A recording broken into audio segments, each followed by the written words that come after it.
No, now it's gonna be Now it's live in like live. three. Okay, now we're live. Okay. Okay, Okay. cool. You definitely So want to start from the beginning. everyone, basically, I'm gonna like rehash what we're talking about. So we basically got on this live. We thought it was live. It actually wasn't live, Yeah.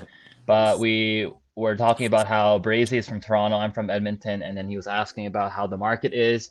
I say that in Edmonton it's a little bit clicky. Everyone's kind of asleep. There's a lot of like disconnect. I don't know what it is because of the lack of events, lack of shows, or overall just COVID. But Brazy was talking about how the community was in Edmonton and Toronto, and then we were talking about how there isn't competition. So let's say, for example, if there's a barbershop across the street, this is Brazy's approach and his mindset to that concept. So I guess continue.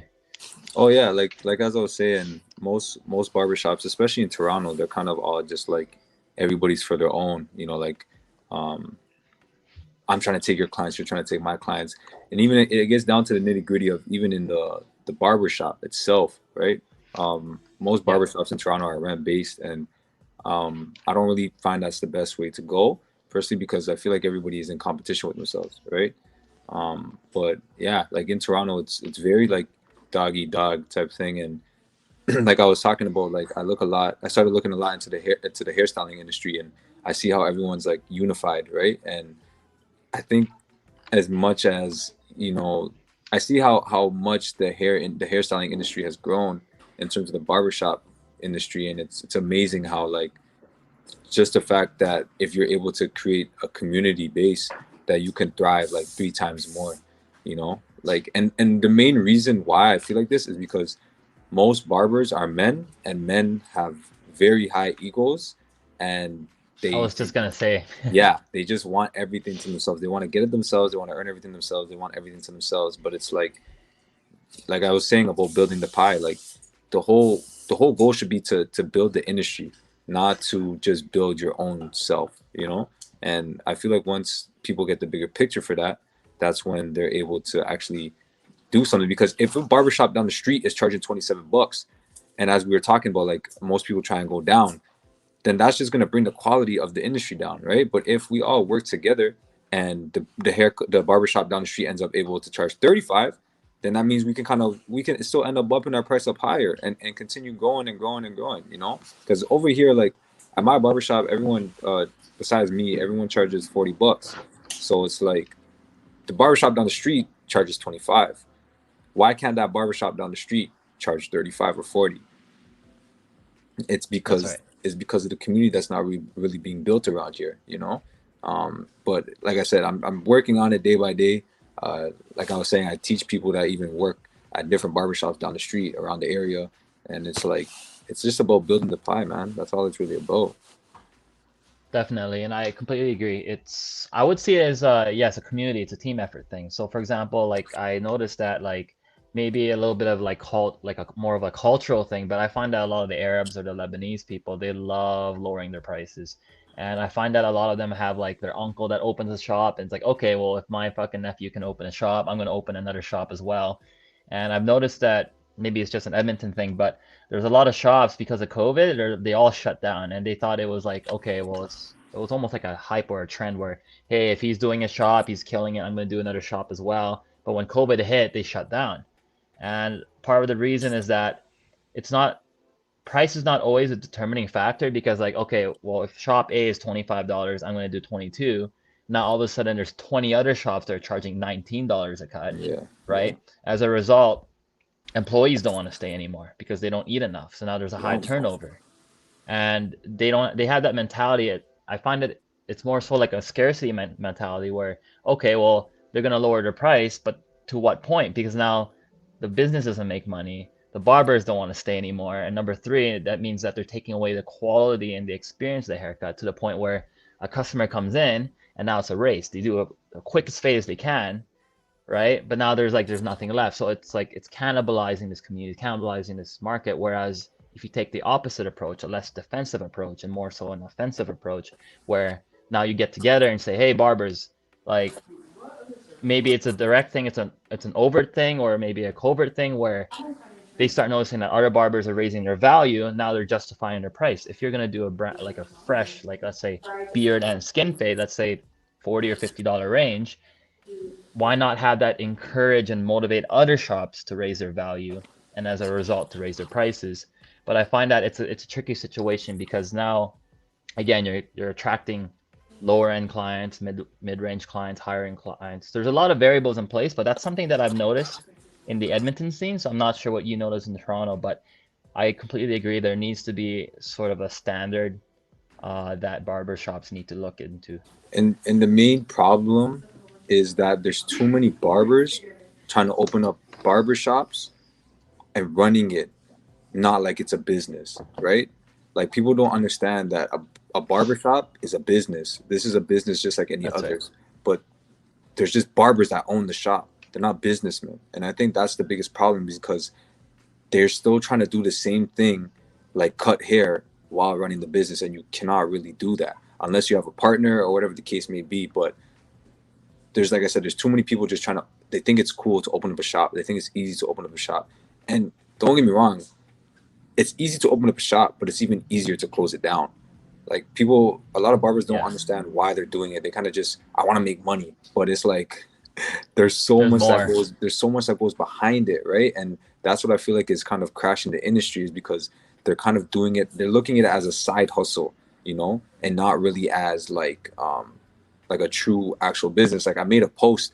It actually it went kind of crazy that Barbershop Connect posted it, but basically I was just talking about how like cash is not king, right? Like in the barbershop, like everyone's dealing with cash, right? Everyone's dealing with cash, cash coming in, Yes. cash coming out. Everything is cash for years and years and years. It's been a cash based industry, but as I got more into the game and the more people I started like meeting and stuff, I started really realizing that like cash is only good short term. And if you're in it for the short term, there's no real true growth because long term is the real success, right? The race and the marathon are two different things.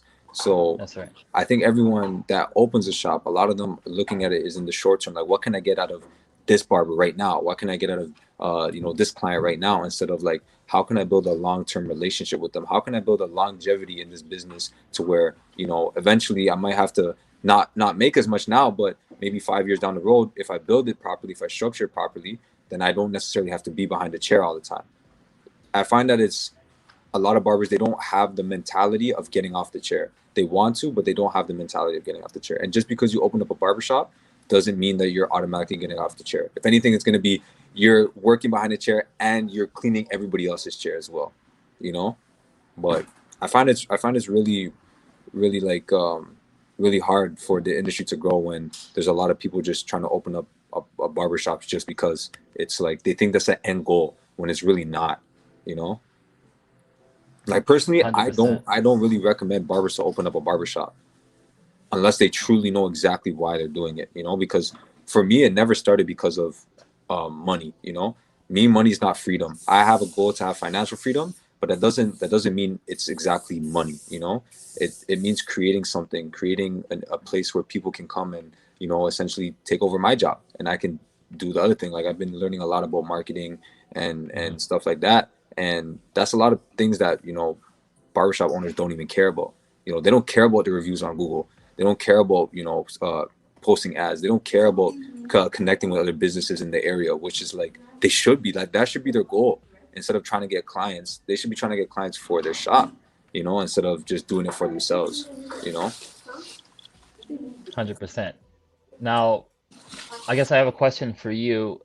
What to what point should a barber realize when it's time to open the shop? Um. So I could only really talk about my experience, but for me, when I realized it was time for me to open up a barbershop, and I opened up a barbershop when I was young, which is when I opened up when I was 20 years old. But for me, it's when I realized the environment that I've been in consistent shops wasn't good. Mm, I realized that, you know, there has to be somebody that creates a community, creates an environment, a space where it actually feels like they want to be there. Like I worked at a decent amount of barbershops before I started cutting hair, and there was only about one that I actually kind of enjoyed, and I learned a lot from the owner. Like he was kind of like my mentor. But besides that, every barbershop that I kind of worked at, um, it just it didn't make me want to be there.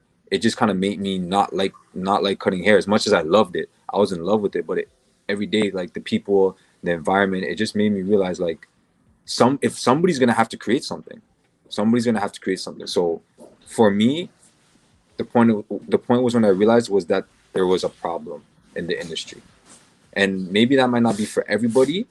I feel like a lot of people jump the gun because they just feel like they're fully booked. They can just open up a barbershop. But I feel like for the most part, it should be when they notice um, that there's a problem and they can fix it within the industry, right? Like every barbershop is Interesting. different. Some barbershops are meant for community. Some barbershops are meant for volume. Some barbershops are meant for just the style, you know? So I feel like when people are ready is when they notice a problem and it's something that they can solve. Interesting. I've never heard that before. That's a very interesting perspective. Right, yeah, because for my barbershop is very community based, you know, like everybody in the area knows us. The barbers, it took me a while to build up my team, but this year I've actually built the people, and like I'm in loving who's in this business. Sorry, 1 second. No worries. By the way, I'll send you the pre-recorded file for this video as well, so you can use it for future content. Okay, cool. Yeah, it seems to be I'm having some I'm problems with actually the Facebook thing. is everything okay right now? Can you hear me, or can you hear I can hear you, yeah. Okay, cool. Sorry, I'm just at the shop right now. My Yeah, grader's finishing. that's okay. But My Facebook thing's all messed up, so but yeah, it if should you be good. save It should this be and you good, could yeah. send it to me, that would be dope. I can Like save it. later. Okay, cool. Yeah. But yeah, like as I was saying, my barbershop is I made it because I wanted to build community.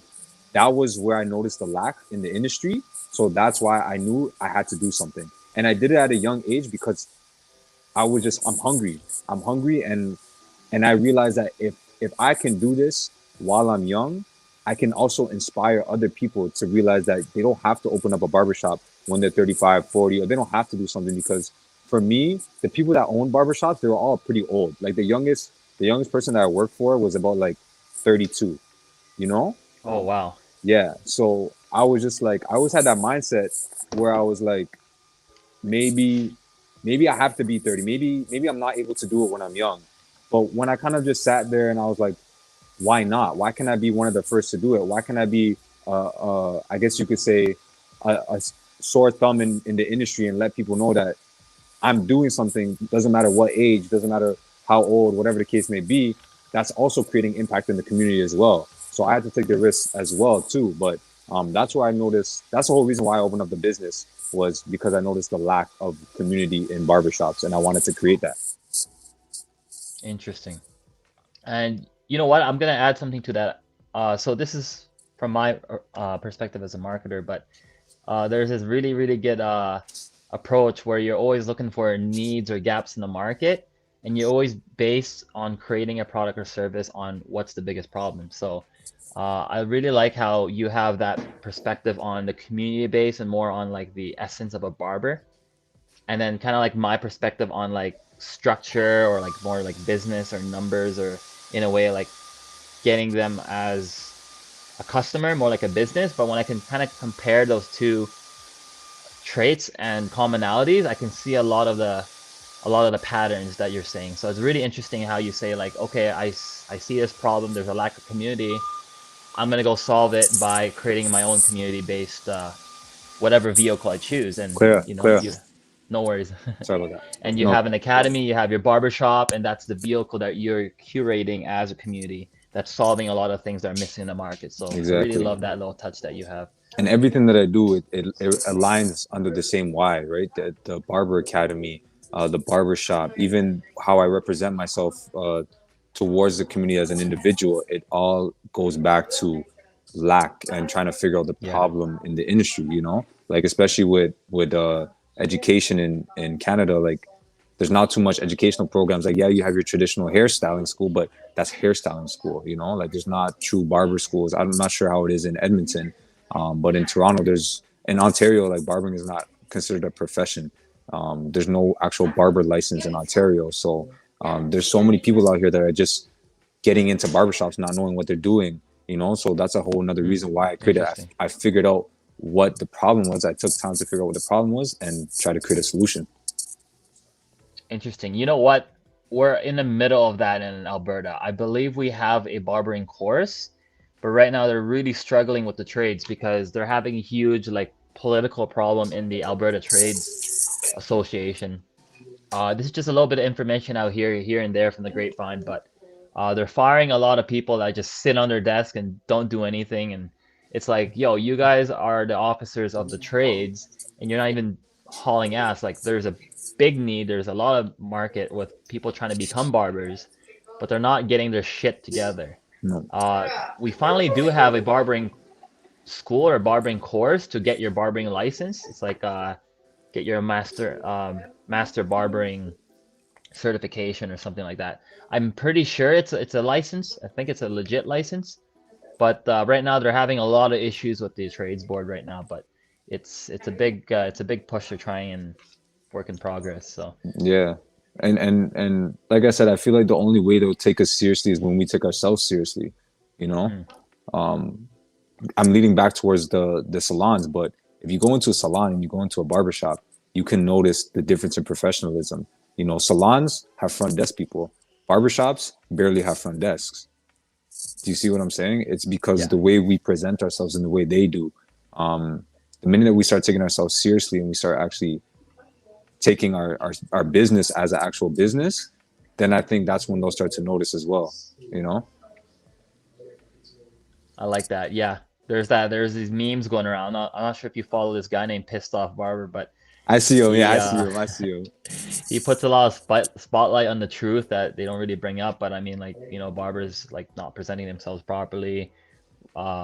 Smelling like weed coming Weed. in. There's like Yeah. children. Yeah, Yeah, man.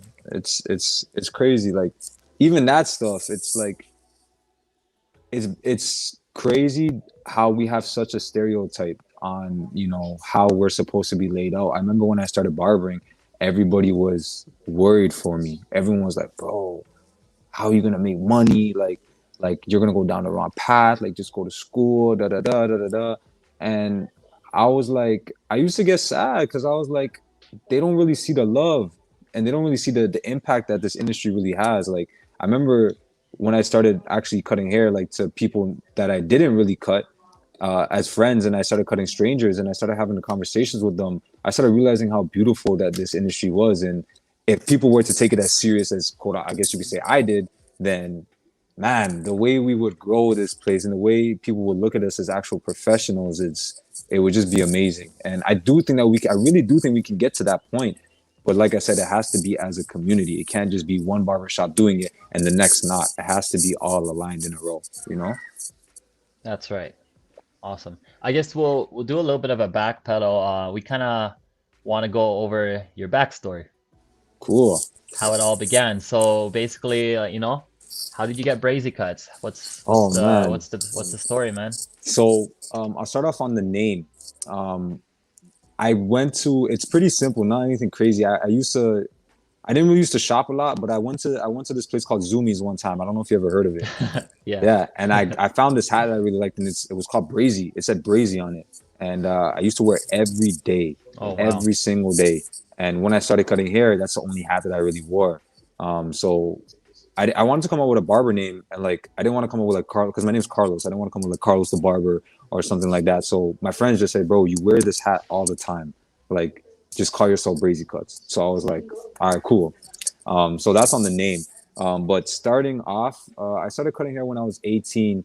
It started out with a YouTube video, bro. Like I was just at home watching YouTube. I used to love watching YouTube. And one time a barbering video came up, and I was like, what do I have to lose? And 3 hours later, I was still watching videos. And at that moment, I was like, I grew like a spark of interest. So I was like, let me try some. So I went to Walmart and I bought a pair of like the cheapest clippers, and I tried cutting my hair, and I messed myself up bad. But after that, I kind of was just like weirdly interested in it. So bit by day, week by week, I just kept watching videos, started cutting my friends, and eventually it came to the point where I fell in love with it. And I had to make the decision on what I really wanted to do in my life because I just got out of high school. Um, I didn't really know what I wanted to do in terms of school. I was never really like a traits guy in terms of like going to school for certain things. Like I passed high school, but I felt like I wanted to do different stuff, like more things. So I sat there and I was like, you know, I've been doing this. The first year of cutting hair, I did it for free. I didn't charge nobody. So I'm like, man, I've been doing this for a year for free. Like, imagine if what I could do if I actually kind of sat down and try to make it as something that can be beneficial towards my life, that can feed my family, you know, that can just create a difference. So I just looked at it and I was like, you know what? I'm gonna just put my faith in God and I'm gonna just go all in. And that's how it started. Started cutting in my basement, charging $5, like waiting, maybe doing like one or two haircuts like a week. But I used to go hand out business cards every single day. I actually printed out like a shirt that had my address on it because that's how badly I want people to come to my business. And whenever I went to go play soccer, basketball, I'd always wear the shirt. Sometimes I wore it a little bit too much, it stunk, but I was like, I don't care. I'm wearing it everywhere I go. And then, yeah, I worked at a couple barbershops. Like I said, I got the feel for them. My first barbershop I actually worked at, it kind of led me to not wanting to go back into a barbershop because of the experience that I had. So that's why I ended up coming back to my basement. And from then, I worked at a couple other barbershops, gained some experience. I also went to hair school for a little bit too. I ended up dropping out because I learned that I didn't need a hairstyling license to open up a barbershop. And then from then, the second year, I've been barbering for 4 years now. The second year going on to the third, that's when I really realized, like from the experience that I had, that I truly wanted to open up my own barbershop, my own business. And from then I went to work, started the game plan, and man, it just, the way it grew, it's crazy the way God works. And as long as you put in your faith into everything, it kind of just pays off. So what is your goal in the next year? And then what's your goal in the next 5 years? So my goal this year, I had a goal to open up a barbershop every single year until it got sustainable. So my goal is to open up another Oh wow. barbershop right now this year, and also to really grow my academy. That's one thing I really want to work on. I'm in the works of that right now, and just being able to give back to people in any shape, way, or form. You know, like this last year, we've done a bunch of, for the barbershop, we've done a bunch of giveaways, community give backs. And that's like one of the biggest things that I want to focus on this year is just creating a change in people's life. You know, I can't necessarily say exactly how, because, you know, whatever passes come my way, I'm just going to take it. But just creating impact and changing people's lives. But yeah, definitely opening up another barbershop. And then in the next 5 years, I had a goal actually to open up 7 barbershops in 5 years. So Yeah. I'm working towards that. You know, hopefully God allows me to, but just taking it a day at a time. I like to live in the moment a lot, you know?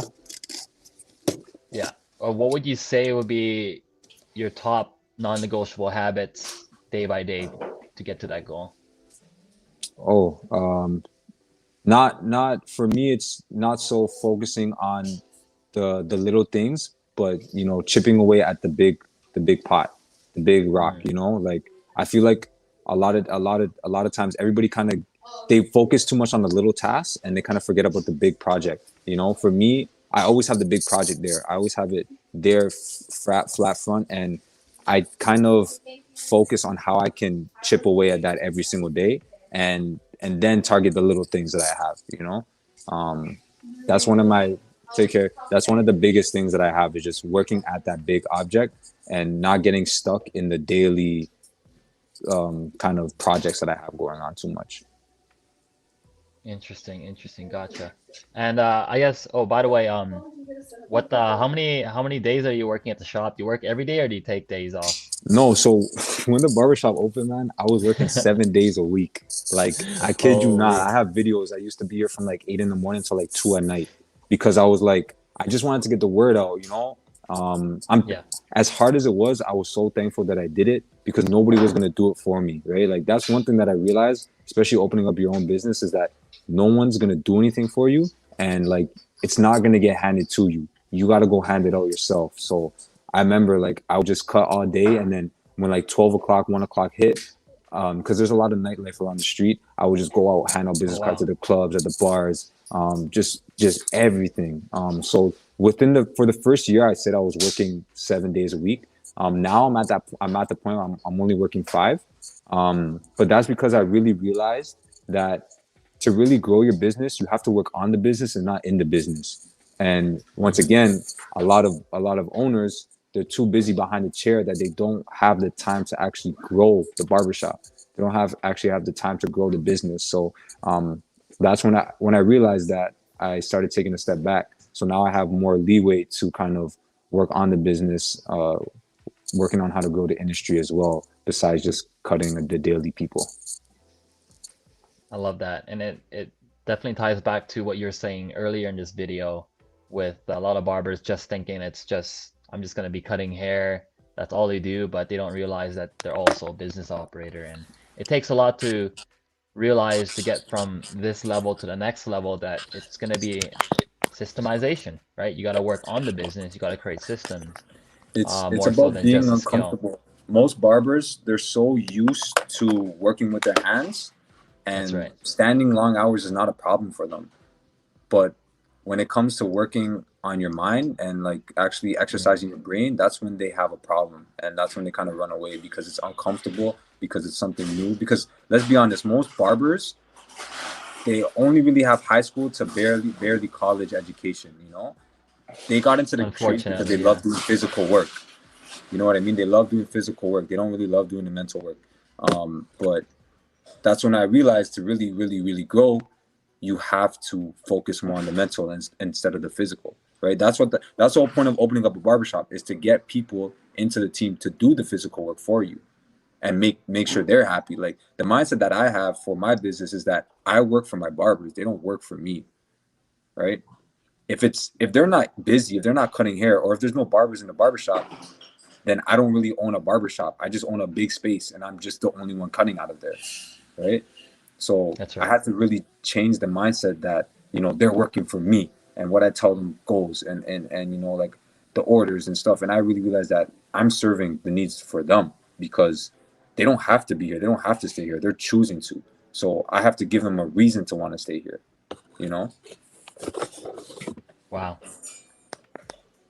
So I'm gonna have one more question. Actually, two more questions, and then I'm gonna have a really cool one at the end before we close this interview. So I guess the first question that I'm gonna add to this is, what would you tell your 20 years older self? So let's say you're 22, what would you tell your 42-year-old self? If I was 22, what would I tell my 42-year-old self? Yeah, you're 22, right? Yeah, I'm 22. Yeah. So what kind of conversations would you have with your 42-year-old Brazycuts?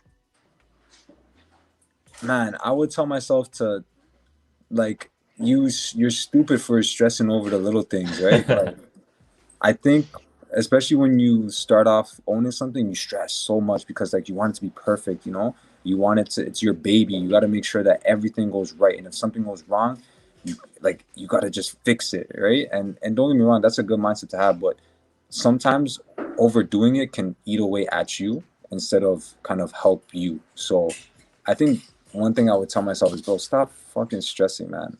Stop stressing, and, like, just whatever comes your way, just learn to deal with it, you know? And to live in the moment. Because as an entrepreneur, so I started reading this book called E-Myth. I don't know if you ever heard of it. And inside, and basically talks about, like, the mindset of an entrepreneur, and it talks about how there's three different types of people three different types of personalities in every people. There's the manager, there's the worker, and then there's the entrepreneur. The worker only lives in the moment. The worker only lives for doing the work. The manager kind of lives in the moment, and the entrepreneur only looks towards the future. It doesn't really look Mm, in the moment. So me, I'm an entrepreneur. Like, I have the tendency to always, what's next, what's next, what's next, what's next, and I started realizing that I wasn't really looking at where my 2 feet were standing. You know, um, and to appreciate it. Because sometimes I'm thinking that I'm not in a good position, but then when I really sit down and take a step back and look, I'm just like, I'm doing pretty well. So that's one thing I would tell myself, is to not stress so much, and live in the moment. Really appreciate the things that you have, because there's people out here that don't have half or a quarter of what you have, and they wish that they can have a taste of what you're doing. So If I was 42, that's what I would probably tell my 22-year-old self. Wow, that's awesome. What would be your favorite book that you would recommend to a new barber? What was that one Man, book that you would recommend that they have to read? hands down, I read this even before I started cutting hair, and it's pretty basic. A lot of people probably know it, but it's Rich Dad Poor Dad. Wow. I'm not sure if you read that book before, but man, when you really learn the value of money and what assets versus liabilities are, it kind of changes your perspective on how you even go about your daily life, you know, because I feel like nowadays everybody is focused on money. The minute they wake up, if they're not making money, they're not being productive, you know? And even when it comes to like purchasing stuff, you know, nowadays most barbers think that like all they need to buy is good clippers, you know, instead of really investing in a long-term thing that's going to help them, like a course or um, something outside of barbering, you know. So that book really, really, really helped me because it taught me what true value is and how I should look at money. Like, because people put money too high on a pedestal and they look at money as just a form of currency. You know, I look at money as a form of opportunity, and it Hmm. just depends how you use your money. So and also business, it teaches you kind of how to run a business. So I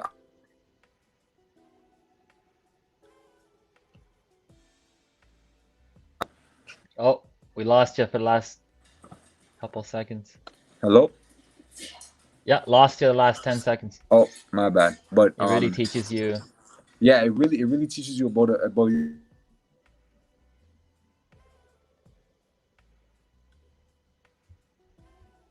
hello. Hey, Can you hear me? yeah, Sorry about that. I don't know what's that's okay. happening. But as I was saying, it really taught me a lot about business and how to look at my business as well, um, how to kind of go about it. That book, Rich Dad Poor. I actually have two books, Rich Dad Poor Dad. I would really recommend, and then this other book called E Myth. I don't Hmm. know if you ever heard that book before, but Yeah. the E Myth I really like a lot because it teaches you really how to kind of maneuver yourself to actually build a successful business and getting out of the mindset of being the worker and, like as I was saying, working on the business instead of in it, you know, because a lot of people, if you it's kind of funny, but you notice that the people that work in their industry are the ones that kind of open up their own business. So like a mechanic opens up a mechanic shop, but all he knows how to do is work on cars, and he doesn't Hmm. know how to work on getting the cars into the mechanic shop. A That's barber right. opens a barber shop.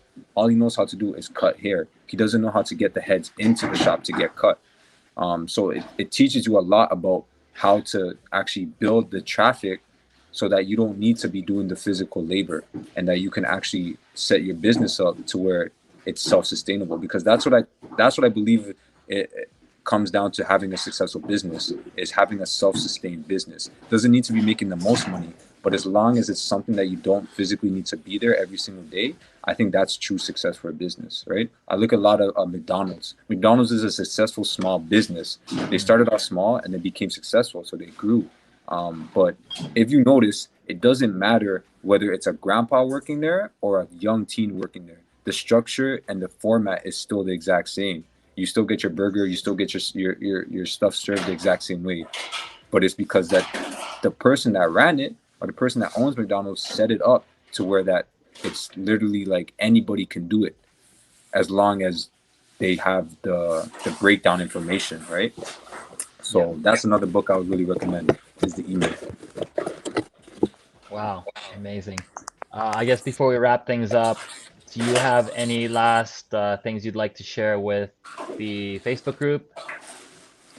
Hey man, for any people, whether young, old, whether you've been in here for the industry for a year, 2 months, 10 years, challenge yourself, man. That's all I can really say. Challenge yourself. Get uncomfortable every day.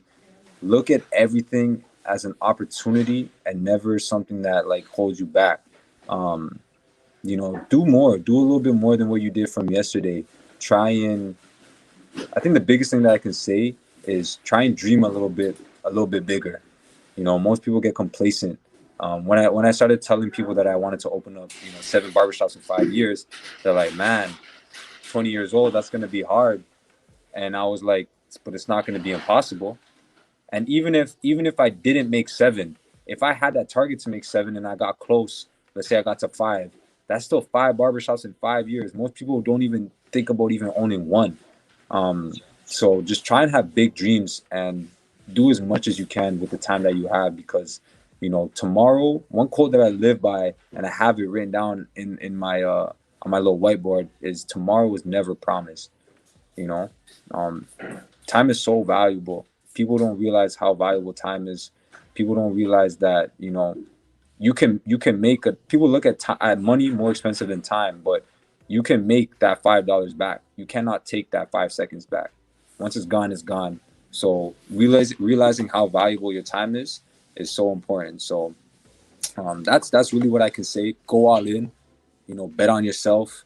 I could keep going with all the quotes, but yeah, man, just that's one of the most important things that I could say is like betting on yourself. Because if I never did that, then I wouldn't be in the position that I was in today. You know. Wow. Love that, man. Love that. Amazing. Thank you so much, Brazycuts, for hopping on the show. We're likely gonna have Brazycuts rejoin us again for another interview, whether it's gonna be a collab or maybe he just wants to do a little bit of a quick cameo pop Yeah. up. But what's the best place that they can get a hold of you? Hey, How I'm can I'm a followers lot. find I'm you? really on Instagram. So if you want to check me out, it's Brazycuts, Brazykuts. You can check out my barbershop, Brazycuts Barbershop. It's the same thing, just with the barbershop at the end. We're on Facebook and TikTok too. I'm on TikTok too, but main thing will probably be Instagram. I like to focus on Instagram a lot. So check me out. If y'all have any questions, I'm an open book. I love to, like I said, spread knowledge, help people out. So show some love. I'll show some back. Let's grow this pie, man. That's all I can really say. Let's grow the pie. Awesome. Thank you so much, Brazycuts. Thank you everyone for tuning in, and Thank we'll you, see man. you guys on the Appreciate you. next show. You already know. Take care, Love. guys.